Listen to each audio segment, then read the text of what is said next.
سلام، امیدوارم که عالی باشید. خب من هر هفته یه ماسک صورت واسه پوستم درست میکنم به صورت خونگی و پوستم رو کلا پاکسازی میکنم. حالا امروز یه نوع ماسک برنجه که کره ها ازش استفاده میکنن و هممون میدونیم که پوستای خیلی عالی دارن، همشون پوستای شفاف و صافی دارن و به خاطر همین ماسکای برنجی که استفاده میکنن و تو فرهنگ کره ماسک برنج از سالهای خیلی قدیم ثبت شده و همه دارن ازش استفاده میکنن و نتیجهش هم دیدن.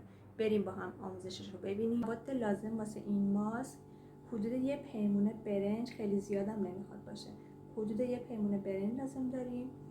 بعد داخل یه ظرف میریزیم برنجو. 3 بار باید برنج رو کلا بشوریم که مواد اضافیش گرفته بشه. بعد یه مقدار آب میریزیم داخل برنج و میذاریم تا بپزه، نه اینکه خیلی سفت بشه مثل حالت آبکش شده.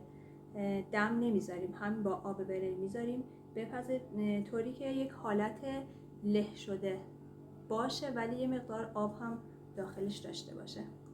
برم اینو بذارم بپزه، بعد میام ادامه آموزش رو بهتون میگم. برنج رو من گذاشتم پخت، به یک حالت اینجوری له مانند رسید. نمیذاریم دیگه خشک بشه، همینجوری یه ذره له بشه کافیه. بعد برنج یکم که خنک شد میریزیم داخل مخلوط کن. 1 قاشق عسل و 2 قاشق هم آب بهش اضافه میکنیم و مخلوطش میکنیم.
خب ماسک من آماده شد به این صورت.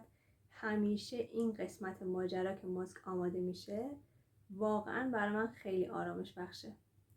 الان روی پوستم میذارم ولی قبلش وقتی میخواید استفاده کنید کامل مواد آرایشی و هر چیزی که روی پوستتون هست رو پاک میکنید، پاکسازی پوستتون رو انجام میدید، بعد از ماسک استفاده میکنید.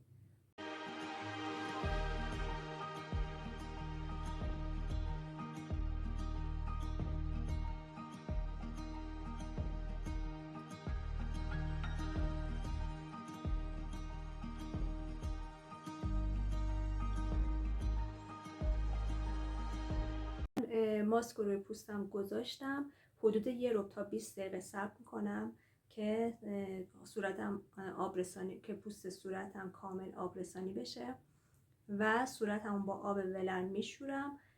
بعد میام بهتون نشون میدم که قبل و بعدش رو ببینید و ببینید چقدر ماسک برنج روی پوست صورت تاثیر داره. اگه این ماسکمون اضافه اومد اشکالی نداره، داخل یه ظرف میریزیم میذاریم توی یخچال تا حدود 5-6 روزم میشه نگهش داشت و ازش استفاده کرد. حالا من پوستمو میشورم و بعد میام بهتون نشون میدم که قبل و بعدش رو ببینید. بعد 1 ربع کامل صورتم با آب ولرم شستم و نتیجهش این شد.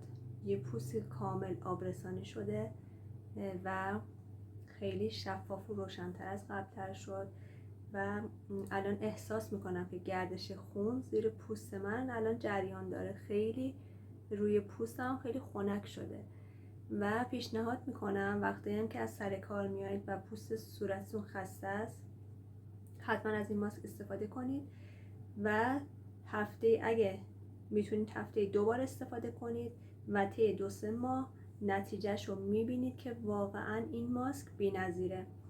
اگه این ویدیو رو دوست داشتی حتما لایکم کن و همراه هم باش و آموزش بعدی رو از دست نده. دوستتون دارم. خداحافظ.